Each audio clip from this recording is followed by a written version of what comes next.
Welcome to the Diverse Minds podcast, where we give you the tips, tools and techniques you need to be a mentally healthy and inclusive leader. Each week, you'll hear about a variety of topics linked to mental health, well-being and diversity that will enhance both your professional practice and personal well-being.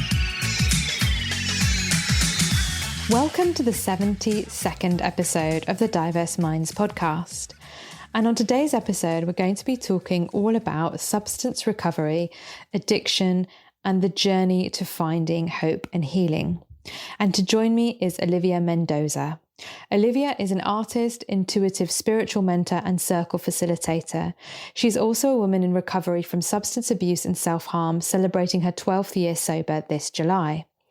Throughout her recovery, she has ignited and explored her love of art and creativity, utilizing its power for healing, connection, and community. She works one-to-one with other women in a healing capacity using art and soon breath work to lovingly and gently amplify their own intuitive wisdom and connection with themselves. Olivia believes in transcending our minds, fears, and limitations to discover and nurture who we really are supposed to be. She also facilitates group healing circles, currently focused on spiritual and self-development literature called the Soul Library, which I'm really excited to talk about in this episode. This is a safe and loving space designed to nourish your souls and connect deeply with other women, and art often missing in current societies. It's a space where your stories no longer need to be swallowed, they can be shared, and a place for witnessing and supporting yourselves and each other. So a huge welcome, Olivia, to the show. Thank you for having me.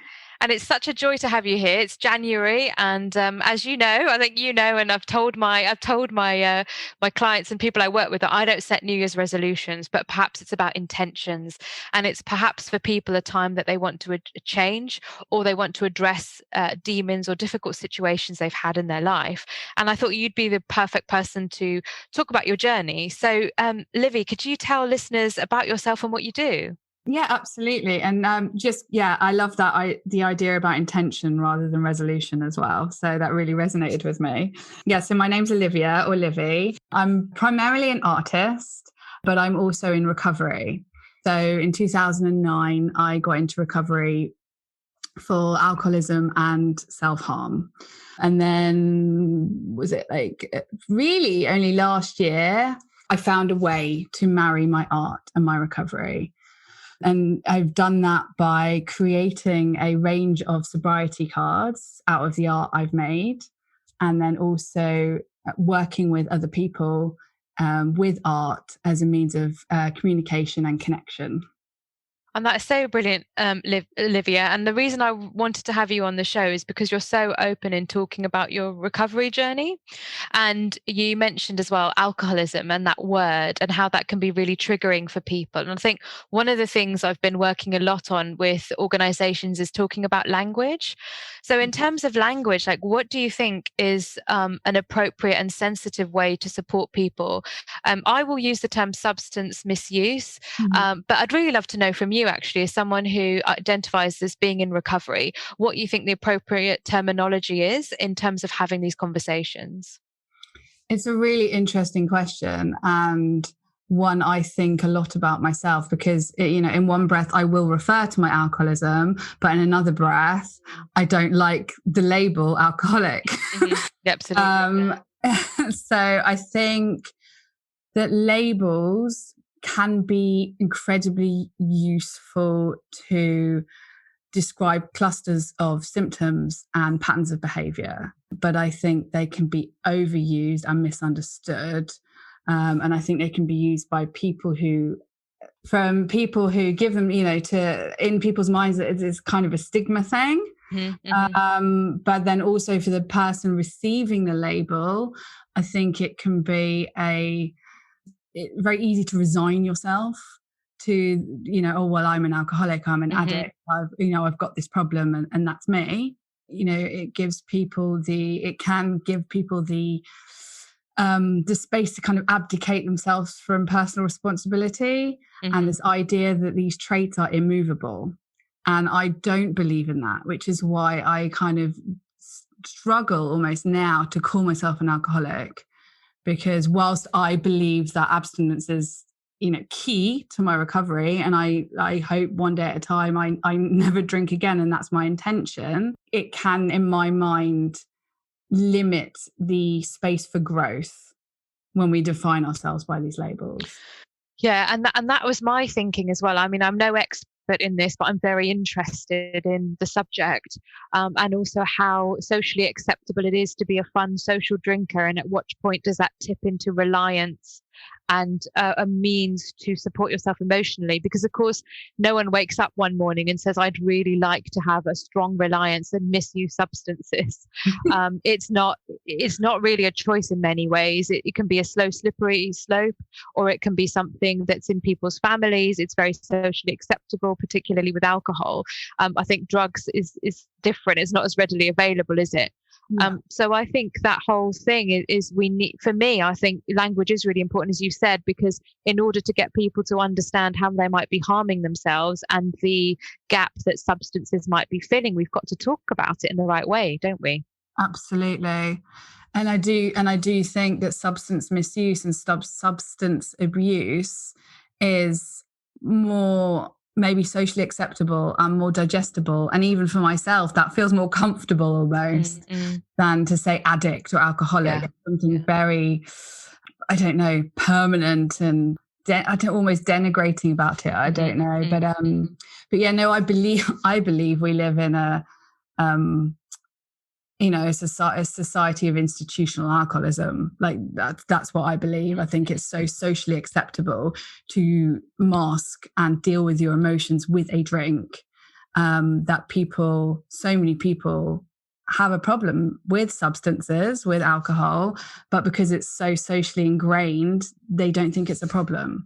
Or if they do feel it's a problem, the asking for help is just too difficult. Because there is the perception, isn't there? I should just be able to get over it. Like with many people's perceptions around depression, anxiety, if they're experiencing psychosis, I'll just snap out of it. And that's realizing the steps that have led someone to use that as emotional support. And I think that's the thing, it's not the person's not the problem's the problem, right? Absolutely. And so, Olivia, how did you come to use art as a form of healing? You mentioned it's been over 10 years in recovery, and just anything you want to talk about how art helped you with this process. So as a child and as a teenager, I always loved drawing and any form of creativity. And it was pretty much battered out of me by this really awful art teacher I had at GCSE. And then obviously like drinking became my life and everything else just fell to the wayside. So someone who was, I consider that we all have innate skills and talents. And I believe that I was gifted with this artistic gene, shall we say. And it was unused. It was, pushed down and ignored for, a decade and a half, really. And then about a year into my recovery, I needed another income stream. And I was racking my brain for weeks, months, and I couldn't think of anything. And then one night, and it was literally out of nowhere, the idea of face painting came into my head. And it's something I'd done when I was like 16 on a summer scheme with some kids. And so I literally it's like been buried in there somewhere. Anyway, so I Googled it the next day and realized it was like a viable business idea. So I took a gamble. I bought the paints and I started face painting. Whilst face painting is kind of associated just with kids and fun and parties, it became a really powerful art form for me, especially self-painting and painting my arms.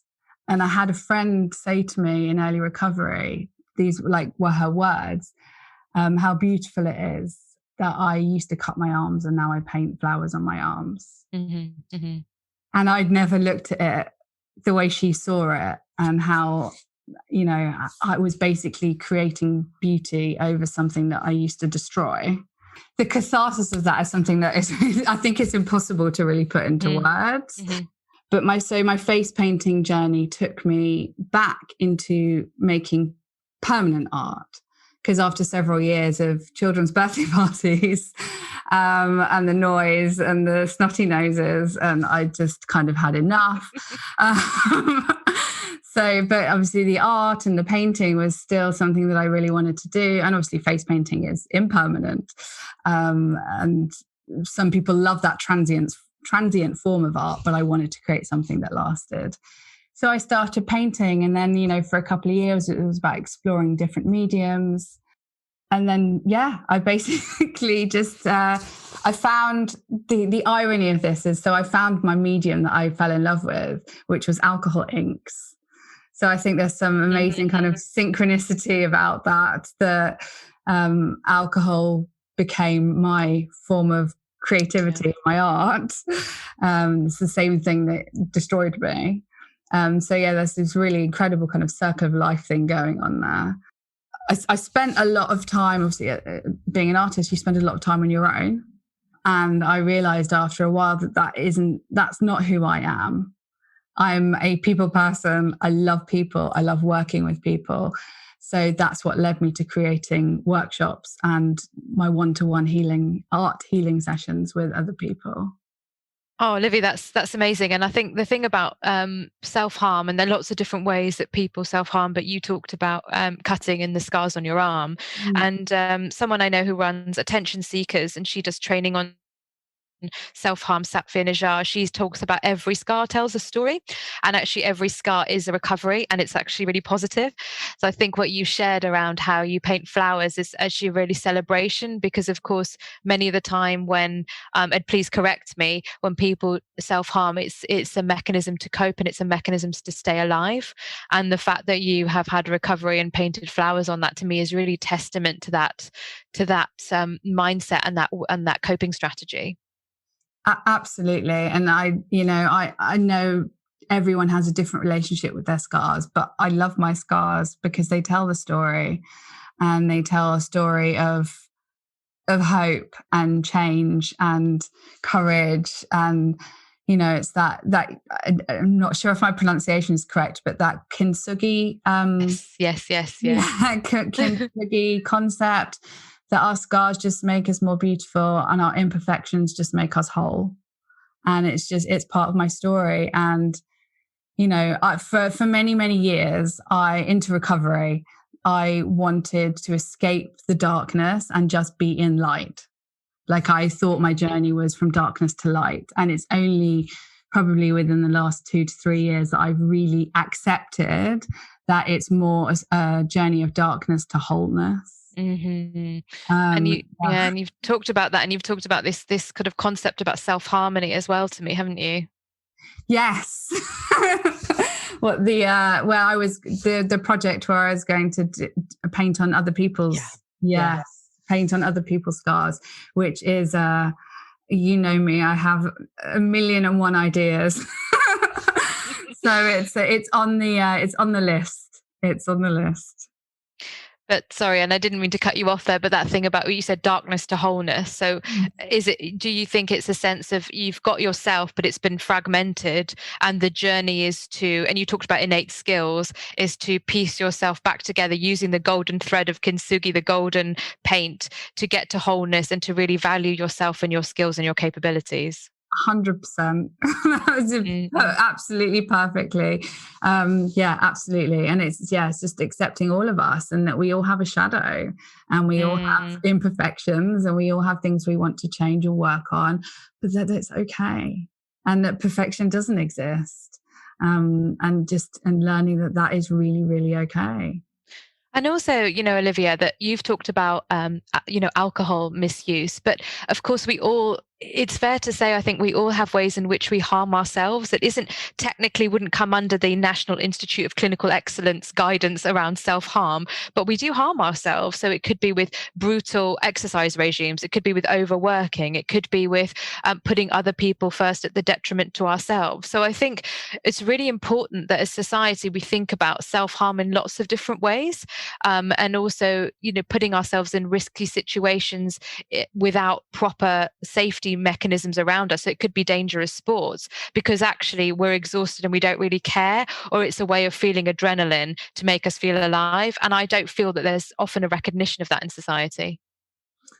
Absolutely. I think there's so many ways that people can self-harm and that are not as violent as cutting. So maybe are more socially acceptable.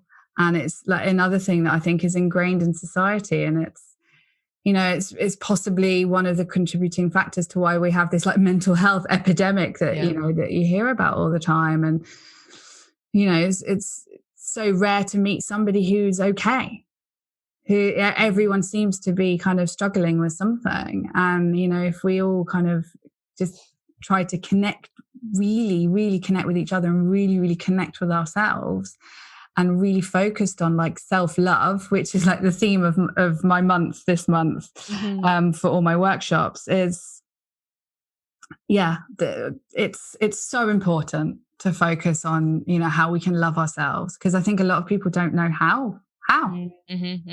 Yeah. And then it's not just a flippant concept. So I'm going to be having a self-love series coming up in February. And talking to some guests. But, what does that really mean? Is it a Western concept? No, it's not actually. It's a global concept and it means different things in different cultures, but it's there, and it might not be called self-love, but it is absolutely there. And you mentioned mental ill health and how not everyone, we might be okay on the surface, but you scratch the surface a little bit with anyone and we are not perfect. And I totally agree with that. And so what are your thoughts about mental ill health, substance misuse and culture? And do you think, what do you think are the biggest barriers or challenges in accessing support? Maybe a bit about your journey, but also for others. So we might have some people listening to this acknowledging that they would like some help and support, but what do you think are some of the barriers for people accessing support, in particular different cultures and people from different walks? I can, I'd always say that I can only really speak from experience and from what I've witnessed firsthand. Like I'm a real believer in just, I'm an expert on me and nothing else. But from my own experience and what I've seen in others is that, admitting you have a problem, that's like the first step. And that's often the most difficult thing to do. Denial is hugely powerful. And then, once you've admitted that you have a problem, then it's the asking for help. And that again is so huge for so many people. We're not taught that it's okay to ask for help. It's very ingrained in us that it's just not okay. And we may have had experiences as children where we were, told to shut up or shut down if, we'd ask for help, and that, that leaves an imprint. And then what I've experienced in others, and also for myself. So when I admitted that I had a problem, and for me, it was very much a kind of, I couldn't see it coming. I didn't see it coming. Like I always knew I had a problem. I always knew I didn't drink like other people, and my behavior when I was drunk was outrageous and violent and destructive. So I always knew I had a problem like that, but actually really knowing that I had to do something about it it's not something I mulled over. So it was literally a case of waking up one day and realizing that I was done and I couldn't live like this anymore. And this was not a way to live, it was a way to die. And making that realization, I quickly realized that unless I sought help immediately, that my brain would snap back. And so I reached out for help within a day or two, and I was in a meeting 2 days later. I basically fell into the rooms of recovery, and that, they say the rest is history. I did that was suggested, and yes, it was incredibly difficult, but I was desperate to get well. But the point is, I realized very quickly there is a very, very, it's a tiny window of receptivity. That's how I see it. So between realizing you've got a problem and asking for help. And if we don't jump at that chance, that window, then it can snap shut. And then the problem with that, government funded services, is that there are waiting lists. So even if you ask for help and you get put on a list, by the time you actually get seen by anyone, that willingness and that receptivity might have gone. And I see that as it's a heartbreaking tragedy. And that's why, there's services and, fellowships out there that are free and available immediately. And for me, that was instrumental in my recovery. Yeah, and thanks for saying that, Olivia, because I think people don't know that about the fellowships, if it's Alcohol Anonymous or Narcotics Anonymous, and that you can access them immediately. You don't have to go through your GP. By all means, please go and talk to a medical professional, but that those groups are out there. If anyone's listening and thinking, where do I go, that you can contact a group. And I think in London, or they used to be the case, I know they're not face-to-face anymore because of the COVID restrictions, but there is a meeting pretty much every single night of the week, if not 2 or 3, in every area, if I'm not wrong, Livy. Some areas have more meetings than others, but yes, there are. And now they're all online. So yeah. So please remember, and please, tell others if you're listening to this and you're concerned about someone. So that whole point about, getting to that when you realize that this is not a way to live, this I'm going to actually kill myself if I carry on like this. And I think it's a really important point you made about the windows really small. So in order for, to everyone to be receptive, it's about looking for those signs, having those conversations. And as we always talk about on this show, is listening. So listening is the key, and it's not about ramming it down someone's throat, is it? And saying, well, if I were you, I'd do this. So if you, what are your thoughts in terms of the supporters for someone? What do you think is most helpful if someone says, right, I'm really ready to take steps to address this? And we know that no recovery journey, whatever that recovery area is linear. What can someone who's in a supporter role do to encourage and keep someone going on the recovery pathway? By supporter, do you mean like a friend or a yeah? Okay, well, I think friend, family member. It could even be a stranger in some senses, and you start a conversation, and this kind of topic can feel uncomfortable, or a manager as well. So, what could workplaces also do to address substance misuse and recovery? I think there's so much. It's such a big question. Listening and holding space for that person free of judgment, because unless you've been in those shoes, then I believe it's impossible to understand, and for me, that was what was instrumental in my recovery, is finding people who had walked the same walk as me and come out the other side. For me personally, I needed to hear from someone who had experienced what I had experienced. There was no good a doctor telling me, you need to do this, you need to do that. I wouldn't have listened. That's just me. That was, but I think a lot of people are like that. It's like, you don't understand. So understanding and belonging were everything to me. So if you haven't had experience of addiction, but you want to support somebody who has, then I would just say to listen, to really listen, and just to be there to hold them as they walk through their recovery, and know that we can never fix another person. We are powerless over somebody else's recovery. No amount of kind of wanting, pleading, even support, that is not going to fix someone else. We can only fix ourselves. I'm using the word fix. I don't even really, the implication of fixing is that we're broken, which I don't believe. But the idea, we cannot mend, we can't, cure somebody else. The journey is our own. But I do think, the whole, especially in workplace, I guess, destigmatizing it. And I think there's still a huge misconception that addiction is a choice. Mm-hmm. And it's not a choice. It's an illness. It really is. It's a mental illness. And, for the person who is abusing substances, it usually comes from, it's a trauma response. It's a way of dealing with trauma when they have no other way of dealing with it. And it's them, in a way that other people may not be able to understand. It's like their medicine. You see it as actually destroying them. But when being in your skin is so excruciatingly impossible, so excruciatingly painful, that you need a substance to make you feel okay.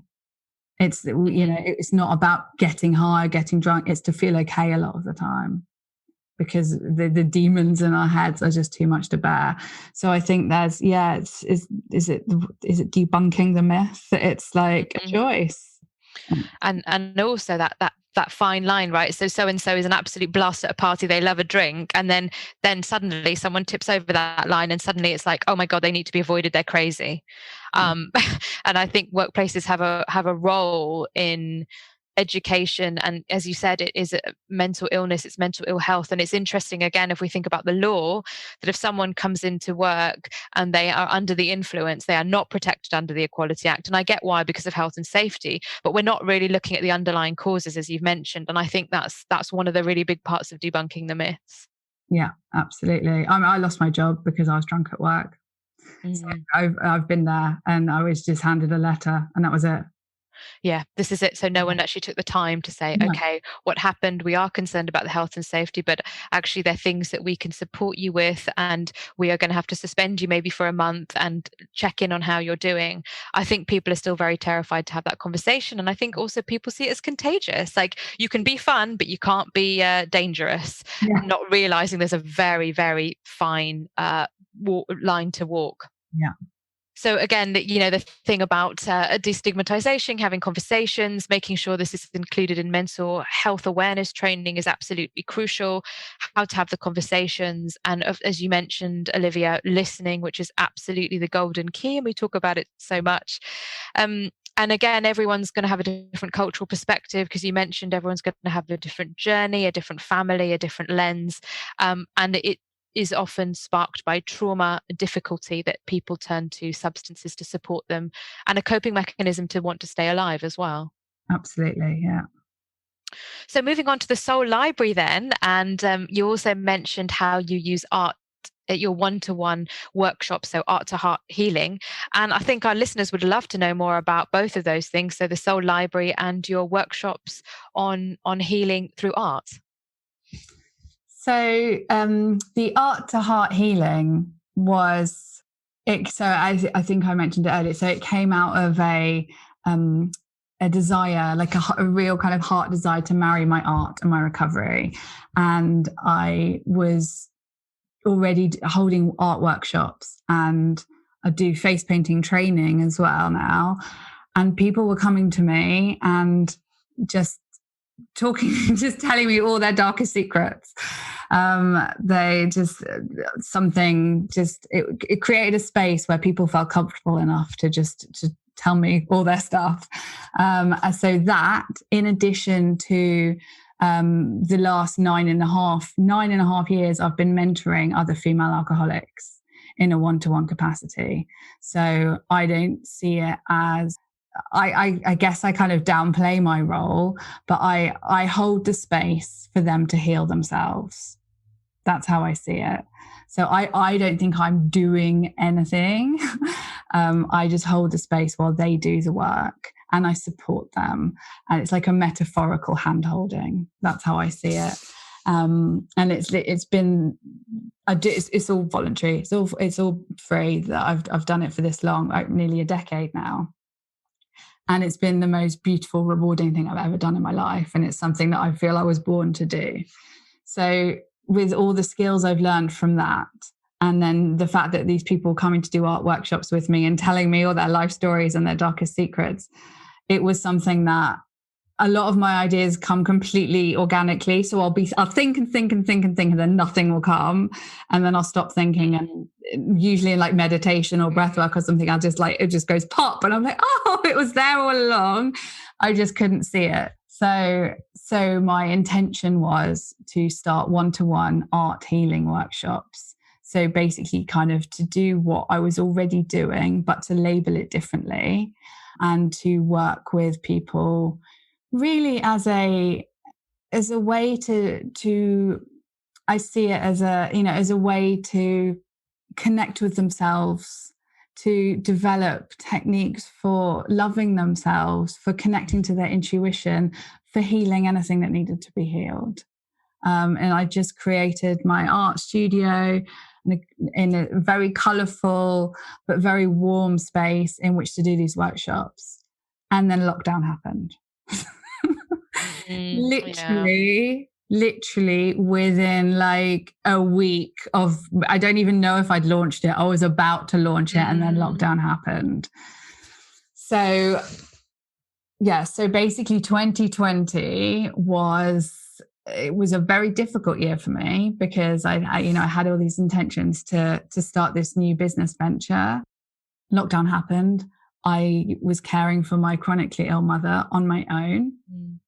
I didn't have the mental capacity or inclination or desire to do anything online. So I had been trying to get offline into my art studio with real people in real time, in real life.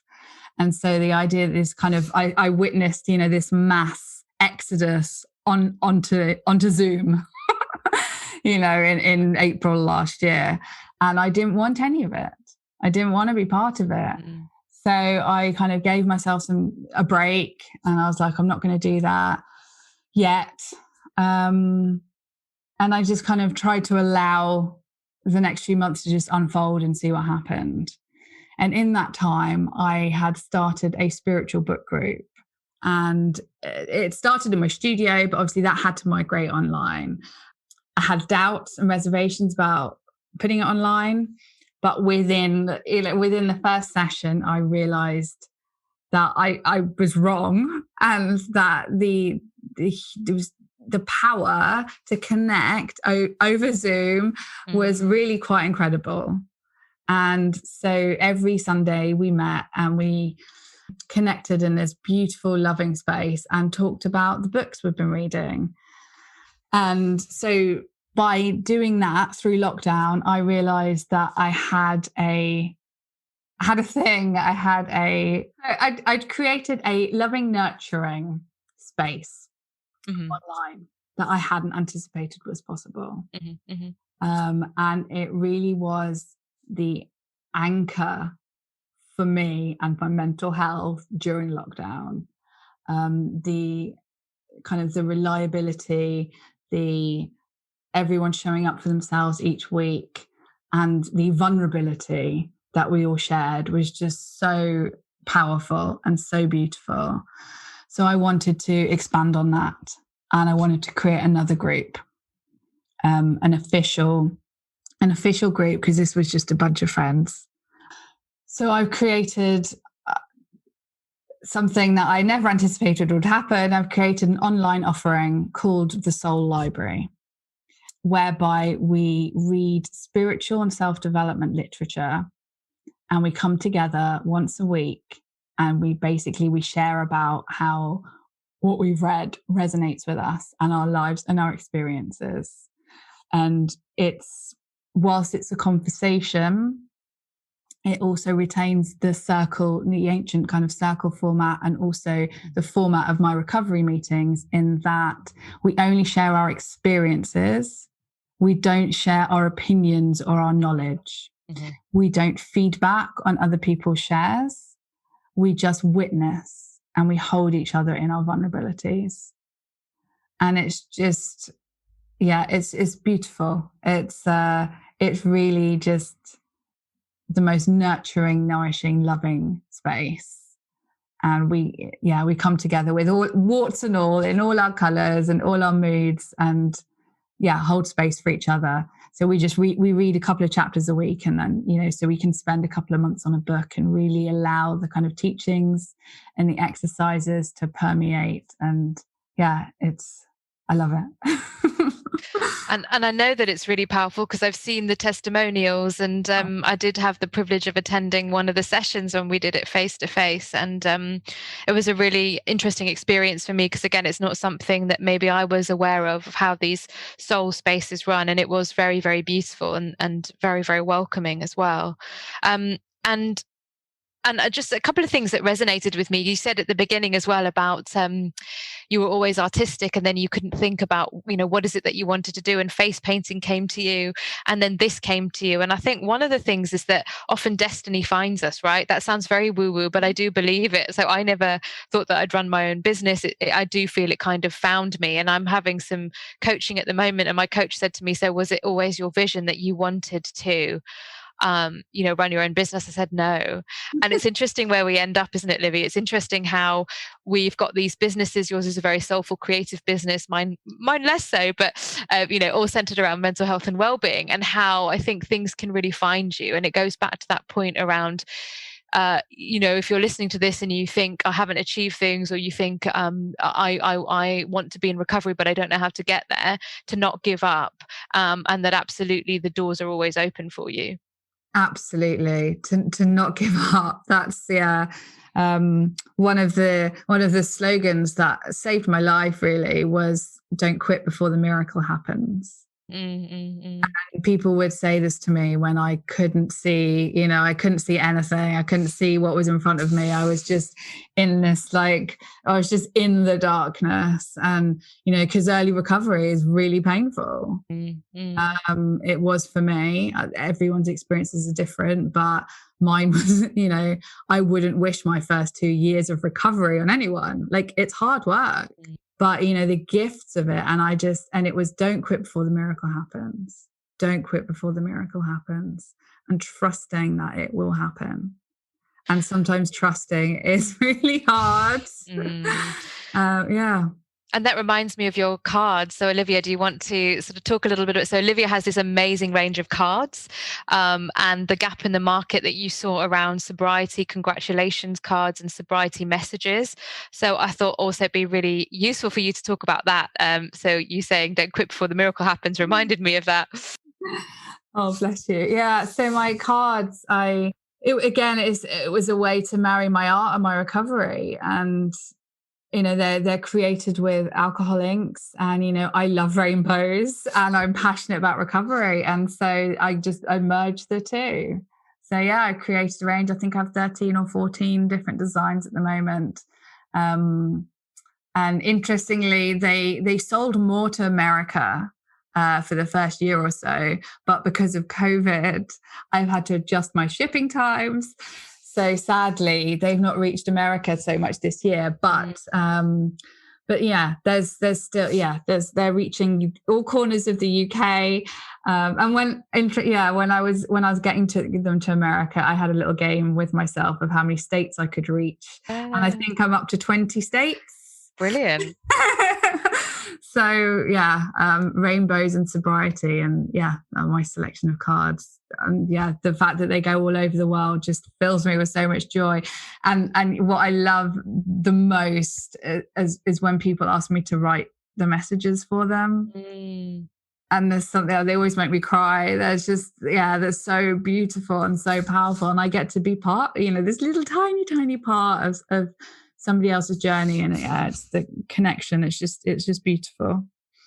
And also that, as a solopreneur or a soulpreneur, as you definitely are, how much agency you can have. So never underestimate the agency that you have. You're part of someone's recovery journey. You're doing art, you're fulfilling yourself, and you're also encouraging other people along their recovery journeys, which I'm guessing 11 years ago, you probably never thought would happen. But wow, this is big stuff. Bless you. Yeah, and I absolutely could never have anticipated this. I was drunk and I was, coined as a bad influence. I was the bad influence. I was the outrageous party girl. I was, could never have ever have envisaged this would be how things would look now. And it's lovely, thank you for your words, because it's often easy to not be able to see this for myself. I think we never see ourselves how other people see us. No, we're our own worst critics. And we go, whatever, on to the next thing. And we're all guilty of it, right? So Olivia, you do a lot of work with people. You're listening to people. You're doing a lot of things that are super important and that also carry their own trauma in a way. So how do you look after your own mental health and well-being, and what are your top 3 tips? So looking after myself is really, it's my number one priority, because it's that cliche. I cannot support anyone else. I can't be there for anyone else unless I'm looking after myself. So over time, it's been about listening to my needs and, identifying my needs and listening to them and meeting them. It's definitely still a work in progress. We're not always trained. I was not trained to do this stuff. So, my looking after myself is like a daily thing. So I start my day with a morning routine with a combination of reading spiritual literature, journaling, meditation, yoga, breath work, which is something I'm going to be training in soon. So I'm really excited about that. I start my day. I like to spend at least an hour if I can. It's not always possible. At least an hour every morning nurturing myself in some way. I don't always do all of those. I'll do a combination of a couple. I get out in nature as often as I can. Walking and connecting with nature is so hugely powerful and can transform like any mood. I love to sing. And again, singing's immensely powerful. I used to love to swim, but that's not happening at the moment. Yeah. Having a support network of people who you completely trust with your life, who get you, who are there for you, and you can be there for them as well. Like that's everything to me. So I have a small circle of women who are just, incredible people, who I can call on anytime where I'm really, if I'm really struggling, I know I will be supported by them. So that is everything. Yeah. Support network. And then my soul library and recovery meetings, coming together with people, with women mainly, but, with people in circle, and having this community and connection with people where we just witness each other, and there's no judgment or advice. To make time for the things I love, I think that's hugely important. Yeah, just to do your hobbies, to make time for yourself. I love cooking. I love baking, cooking from scratch and making. That's how I show my love, especially to my mom. That is. I love to cook. I love to eat, and being creative that way is. I love it, and it helps me mentally. Like it really, really does. You asked my tips, so I would honestly like a combination of any of the things that I use for myself. Really. Find your people, find a community, find a circle, find support, is absolutely integral. Talking is hugely powerful. It's not everything. It's definitely not everything, but it's hugely powerful. And I need it. To have a morning practice, to set some time before you check your phone. Before your brain kicks in, before we kind of find out, our minds are so busy. It's about connecting in with yourself before you start your day. And it can be anything. And I'm a real believer in we find what works for us. I'm still a rebel at heart. I don't like being told what to do. If someone says, "Oh, you do this," or "If you do this, then this will happen," and I feel like very resistant to it. So it's about finding what works for you. Some people love journaling, some people don't. Some people love reading, some people don't. And with meditation, it's about finding what works for you. There's like an infinite amount, variety of meditation, different ways to meditate. So it's about finding what works for you. Yeah, thanks, Olivia. I think that's so important, isn't it? It's not a one size fits all, but it's give it a go and really carve out that time and have a variety of tools that you use. I think really came across to me there.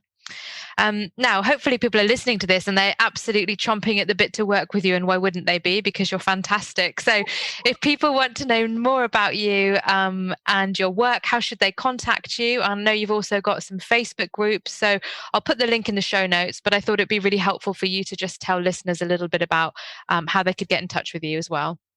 So mainly, I'm on Instagram, Facebook, and through my website. So Instagram is the one where I really put my focus at the moment. So my handle is @art2hearthealing, and my Facebook and website are the same. So my website is art2hearthealing.com, and Facebook is art2hearthealing with Olivia Mendoza. Brilliant. And am I right in thinking you've only got one place left for your Soul Library? That's gone now. Oh, okay, there you go. So if people want to join the Soul Library, what should they do? Have you got a waiting list? I will be creating a new Soul Library probably in March. I limit the spaces to just 6 people. So it's very small, intimate, and everybody gets enough time to really share what they need to share.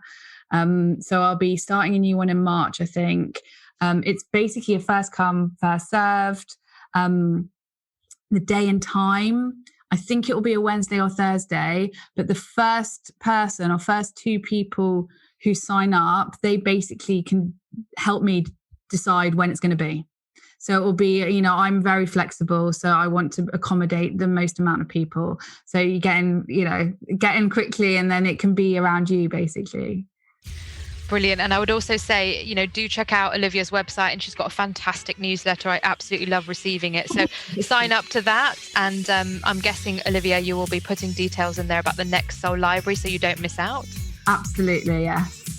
And just a huge thank you so much for your time, your wisdom, sharing your lived experience, your role moments, your recovery, and all the work that you're doing now. I know that this is going to be incredibly useful, inspiring. I know that word's overused, but it is, and enlightening to so many people. So thank you so much, Olivia. Oh God, thank you for having me, Layla. It's been an absolute honour. Thank you for asking me to do this. No, absolutely. And don't forget, listeners, check out those links, and we'll see you in the next episode where we'll be talking more about mental health and inclusion.